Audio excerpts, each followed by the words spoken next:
حاکم کی حدیث ہے۔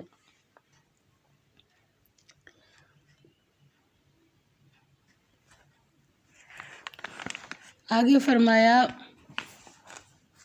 لا یؤاخذکم نہیں مواخذہ کرے گا تم سے اللہ باللغو لغو بے ارادہ فی ایمانکم قسموں تمہاری میں ولیکن اور لیکن یؤاخذکم مواخذہ کرے گا تمہارا بما ساتھ اس کے جو تم نے مضبوط بنایا گیا الایمان قسموں کو فکفارتہ پس کفارہ اس کا اطعام کھانا کھلانا عشرتی 10 مساکین محتاجوں کو من اوسط درمیانی درجے کا ما جو تطعمون کھلاتے ہو تم اہلکم اپنے اہل و عیال کو او کسوتہم یا کپڑے پہنانا ان کو او یا تحریر آزاد کرنا رقبۃ ایک گردن غلام فمن پس جو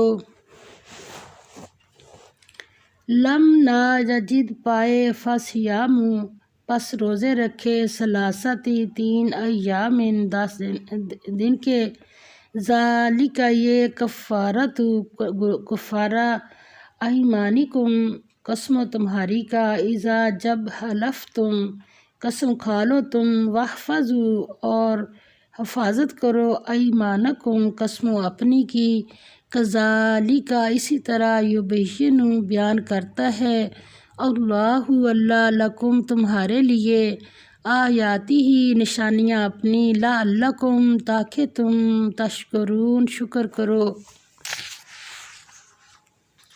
فرمایا اللہ تم سے تمہاری قسموں میں لغو پر مواخذہ نہیں کرتا اور لیکن تم سے اس پر مواخذہ کرتا ہے جو تم نے پختہ ارادے سے قسمیں کھائیں تو اس کا کفارہ 10 مسکینوں کو کھانا کھلانا ہے درمیانے درجے کا جو تم اپنے گھر والوں کو کھلاتے ہو یا انہیں کپڑے پہنانا یا ایک گردن آزاد کرنا پھر جو نہ پائے تو 3 دن کے روزے رکھنا یہ تمہاری قسموں کا کفارہ ہے جب تم قسم کھا لو اور اپنی قسموں کی حفاظت کرو اسی طرح اللہ تمہارے لیے اپنی آیات کھول کھول کر بیان کرتا ہے تاکہ تم شکر کرو۔ اس مقام پر یہ دوسرا حکم ہے کہ اگر کوئی طیب پاکیزہ چیزیں چھوڑنے کی قسم کھا لے تو وہ کیا کرے۔ قسم کی 3 قسمیں ہیں لغو غموس اور مؤکدہ۔ لغو وہ قسم ہے جو انسان بات بات پر عادتاً بغیر ارادہ اور نیت کے کھاتا رہتا ہے اس پر کوئی مواخذہ نہیں۔ غموس وہ جھوٹی قسم ہے جو انسان دھوکہ اور فریب دینے کے لیے کھائے یہ کبیرہ گناہ ہے بلکہ اکبر الکبائر ہے لیکن اس پر کفارہ نہیں۔ اور مؤکدہ وہ قسم ہے جو انسان اپنی بات میں تاکید اور پختگی کے لیے ارادتاً اور نیتاً کھائے ایسی قسم اگر توڑے گا تو اس کا وہ کفارہ ہے جو آیت میں بیان کیا جا رہا ہے کہ 3 کاموں میں سے جو چاہے اسے اختیار کرے۔ پہلا 10 مسکینوں کو اوسط درمیانے درجے کا کھانا کھلانا یا انہیں 10 لوگوں کو کپڑا پہنانا، کپڑا بھی ایک کپڑا نہیں کوئی دوپٹہ یا قمیض پورا سوٹ، یا ایک گردن آزاد کرنا، گردن قیدی نہیں ہے جو غلام ہے اس میں ہم اتنا نہیں جائیں گے، ایک گردن آزاد کرنا اگر ان تینوں ہی کی طاقت نہ ہو۔ اب 10 مسکینوں کو اوسط درجے کا درمیانے درجے کا کھانا کھلانا ہے، اگر اس کی طاقت نہیں تو 10 لوگوں کو 10 جوڑے دینے ہیں، اگر اس کی بھی طاقت نہیں تو پھر ایک گردن آزاد کرنا ہے۔ اگر کوئی غلام نہیں تو ہم پہلے ہی اٹھ کے 3 روزے رکھ لیتے ہیں، نہیں یہ پہلے یہ ان چیزوں میں سے کوئی کار نہیں ہے۔ اگر تینوں کی نہیں کوئی حساب بنتا، اگر ان تینوں ہی کی طاقت نہ ہو تو 3 روزے رکھے۔ یہ 3 روزے خواہ پے در پہ رکھے یا الگ الگ دونوں طرح درست ہے۔ یہ علماء کرام اب کئی تو شرائط یہ ہیں کہ پے در پہ رکھنے ہیں مگر یہاں پر تھوڑی سی رعایت دی گئی ہے۔ اور سیدنا عبداللہ بن عمر رضی اللہ تعالیٰ عنہ بیان کرتے ہیں کہ رسول اللہ صلی اللہ علیہ وسلم نے فرمایا جو شخص قسم کھائے وہ اللہ کی قسم کھائے ورنہ خاموش رہے، مسلم کی حدیث۔ سیدنا عبداللہ بن عمر رضی اللہ تعالیٰ عنہ بیان کرتے ہیں کہ رسول اللہ صلی اللہ علیہ وسلم نے فرمایا جس نے غیر اللہ کی قسم کھائی اس نے شرک کیا، ابو داؤد کی حدیث ہے۔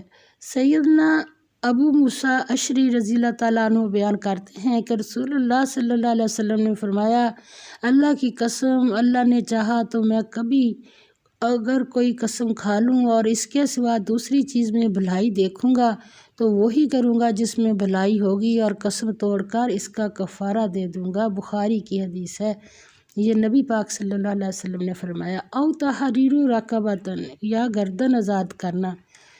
حضرت معاویہ بن حکم سلمی رضی اللہ تعالیٰ عنہ بیان کرتے ہیں کہ وہ اپنی لونڈی کو آزاد کرنا چاہتے تھے تو رسول اللہ صلی اللہ علیہ وسلم نے فرمایا اسے میرے پاس لاؤ، چنانچہ میں اسے آپ صلی اللہ علیہ وسلم کی خدمت میں لایا تو رسول اللہ صلی اللہ علیہ وسلم نے اس سے پوچھا اللہ کہاں ہے؟ اس نے جواب دیا کہ آسمان میں۔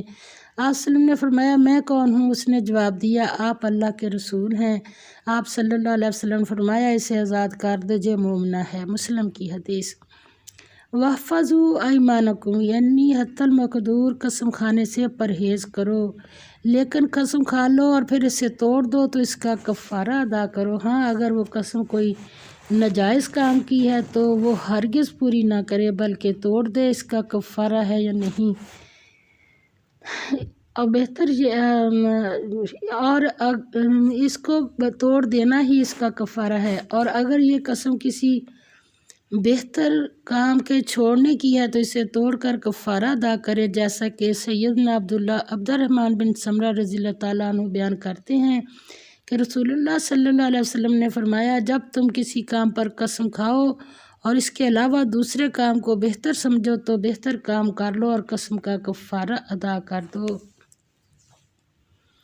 سیدنا ابو ہریرہ رضی اللہ تعالیٰ عنہ بیان کرتے ہیں کہ رسول اللہ صلی اللہ علیہ وسلم نے فرمایا نہ اپنے باپوں کی قسم کھاؤ، نہ اپنی ماؤں کی قسم کھاؤ اور نہ اپنے شریکوں کی قسم کھاؤ، اللہ کے علاوہ کسی کی قسم نہ کھاؤ اور اللہ کی قسم بھی نہ کھاؤ مگر اس حال میں کہ تم سچے ہو، ابو داؤد کی حدیث ہے۔ سیدنا عبداللہ بن عمر رضی اللہ تعالیٰ عنہ بیان کرتے ہیں کہ رسول اللہ صلی اللہ علیہ وسلم نے فرمایا کبیرہ گناہ یہ ہیں اللہ کے ساتھ شرک کرنا، ماں باپ کی نافرمانی کرنا، کسی شخص کو قتل کرنا اور جھوٹی قسم کھانا، بخاری کی حدیث ہے۔ آگے فرمایا یا ایھا الذین آمنوا، یہ 16 بار آیا اس سورۃ المائدہ میں، دیکھیں بار بار آ رہا ہے، ایمان والوں سے بات ہو رہی ہے۔ یا ایھا الذین آمنوا، اے لوگو جو ایمان لائے ہو، انما اس کے سوا کچھ نہیں کہ الخمر شراب والمیسر اور جوا والانصاب اور بت والازلام اور پانسے رجسن ناپاک ہے، من عملی اعمال سے، الشیطانی شیطان، فاجتنبوہ پس بچتے رہو ان سے، لعلکم تاکہ تم تفلحون نجات پاؤ۔ انما اس کے سوا کچھ نہیں کہ یرید چاہتا ہے الشیطان شیطان ان یوقع یہ کہ ڈالے بینکم درمیان تمہارے العداوت دشمنی، والبغضاء اور رنجش، فی الخمر بسبب شراب، والمیسر اور جوئے کے، ویصدکم اور روکے تمہیں، عن ذکر اللہ ذکر سے اللہ کے، وعن الصلاۃ اور نماز سے، فہل پس کیا انتم تم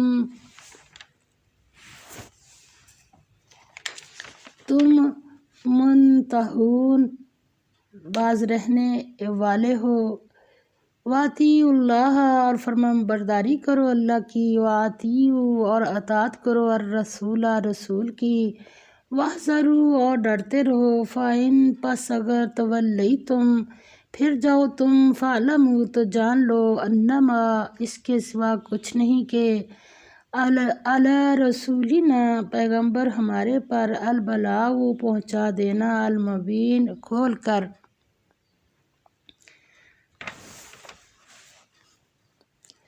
فرمایا اے ایمان والو، شراب اور جوا اور بت اور پانسے یہ سب ناپاک کام ہیں، ناپاک کام اعمال شیطان سے ہیں، سو ان سے بچتے رہنا کہ نجات پاؤ۔ شیطان تو یہ چاہتا ہے کہ شراب اور جوئے کے سبب تمہارے آپس میں دشمنی اور رنجش ڈلوا دے اور تمہیں اللہ کی یاد سے اور نماز سے روک دے، تو تم کو ان کاموں سے باز رہنا چاہیے اور اللہ کی فرمانبرداری اور رسول اللہ صلی اللہ علیہ وسلم کی اطاعت کرتے رہو اور ڈرتے رہو۔ اگر منہ پھیرو گے تو جان رکھو کہ ہمارے پیغمبر کے ذمے تو صرف پیغام کا کھول کر پہنچا دینا ہے۔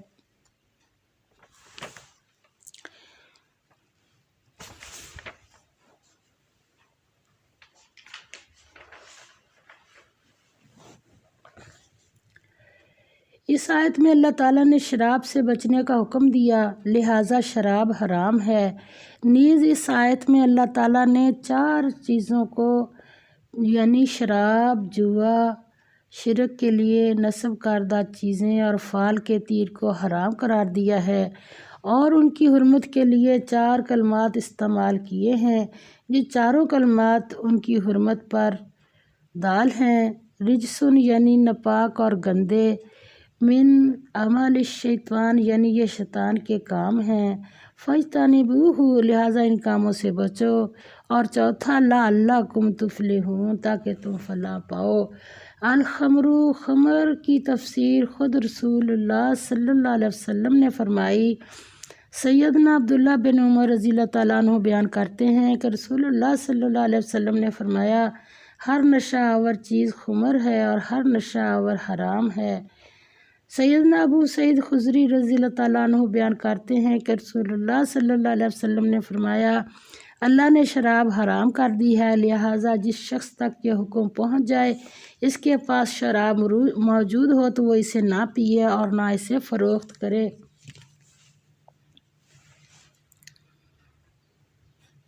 سیدنا عبداللہ بن عمر رضی اللہ تعالیٰ عنہ بیان کرتے ہیں کہ رسول اللہ صلی اللہ علیہ وسلم نے فرمایا، شراب پر 10 وجوہ سے لعنت ہے۔ شراب بذات خود ملعون ہے، اس کا پینے والا، پلانے والا، بیچنے والا، خریدنے والا، نچوڑنے والا، جس کے لیے نچوڑی جائے، اٹھانے والا، جس کی طرف اٹھا کر لے جائی جائے، اور اس کی قیمت کھانے والا، یہ سب کے سب ملعون ہیں۔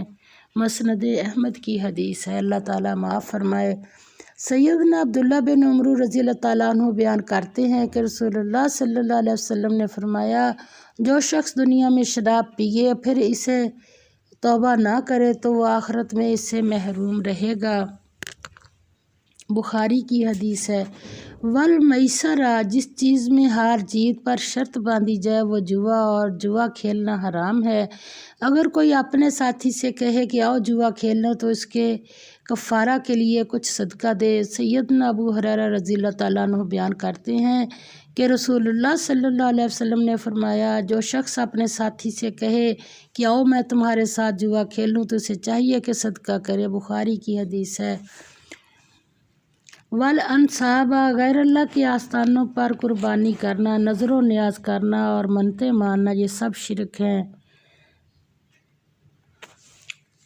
اور ایک مشہور حدیث ہے، سیدنا ثابت بن ضحاک رضی اللہ تعالیٰ عنہ بیان کرتے ہیں کہ رسول اللہ صلی اللہ علیہ وسلم کے دور میں ایک شخص نے نظر مانی کہ وہ مقام بوانا پر ایک اونٹ ذبح کرے گا۔ پھر وہ نبی صلی اللہ علیہ وسلم کے پاس آیا اور کہا، بے شک میں نے بوانا میں اونٹ ذبح کرنے کی نظر مانی ہے۔ نبی صلی اللہ علیہ وسلم نے دریافت فرمایا، کیا وہاں جاہلیت کا کوئی بت تھا جس کی عبادت ہوتی رہی ہو؟ صحابہ نے کہا نہیں۔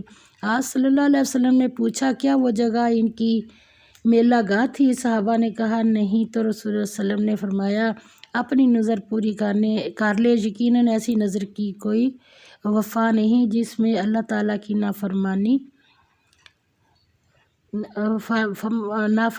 ہو، اور نہ اس کی جو انسان کی ملکیت میں نہ ہو۔ ابو داؤد۔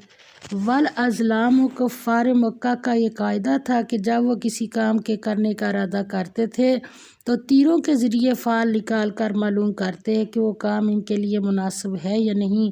اللہ تعالیٰ نے فال نکالنے کو بھی حرام کر دیا۔ فال سے آئندہ کی خبریں معلوم کرنا صرف وہم ہے، حقیقت کچھ نہیں۔ آئندہ کی خبریں صرف اللہ تعالیٰ ہی جانتا ہے اور کوئی نہیں جان سکتا۔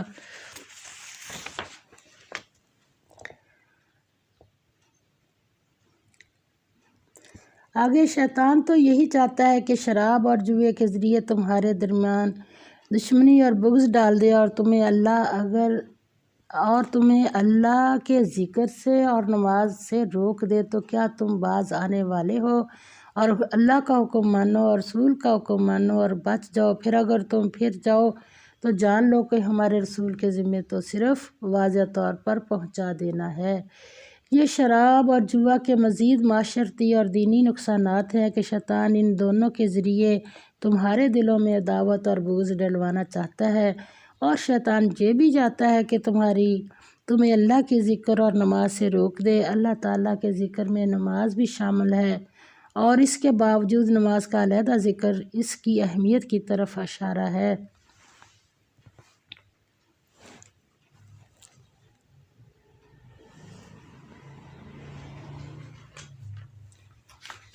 آگے فرمایا، لیسا نہیں ہے علی الذین اوپر ان لوگوں کے جو آمنوا ایمان لائے، وعملوا الصالحات اور عمل کیے نیک، جناح کوئی گناہ، فیما ان میں جو طعموا کھایا انہوں نے، اذا جب متقوا کے پرہیز کیا، وآمنوا اور ایمان لائے، وعملوا الصالحات اور کام کیے نیک، ثم پھر اتقوا پرہیز کیا، وآمنوا اور ایمان لائے، ثم پھر اتقوا پرہیز کیا، واحسنوا اور نیک عمل کیے، واللہ اور اللہ یحب دوست رکھتا المحسنین نیکی کرنے والوں کو۔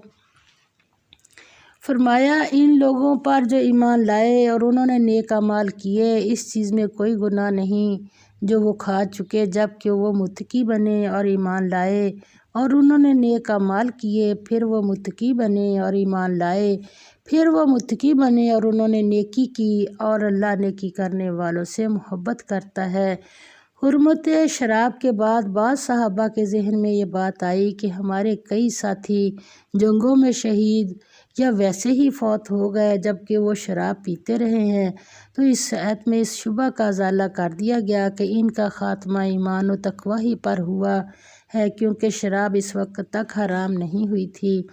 سیدنا انس بن رضی اللہ تعالیٰ عنہ بیان کرتے ہیں، جس دن شراب کی حرمت کا حکم ہوا، میں ابو طلحہ رضی اللہ تعالیٰ عنہ کے گھر میں ساقی کے فرائض انجام دے رہا تھا، اور ان دنوں کچی پکی کھجوروں کی شراب استعمال ہوا کرتی تھی۔ رسول اللہ صلی اللہ علیہ وسلم کے حکم سے ایک شخص اعلان کر رہا تھا کہ شراب کو حرام قرار دے دیا گیا۔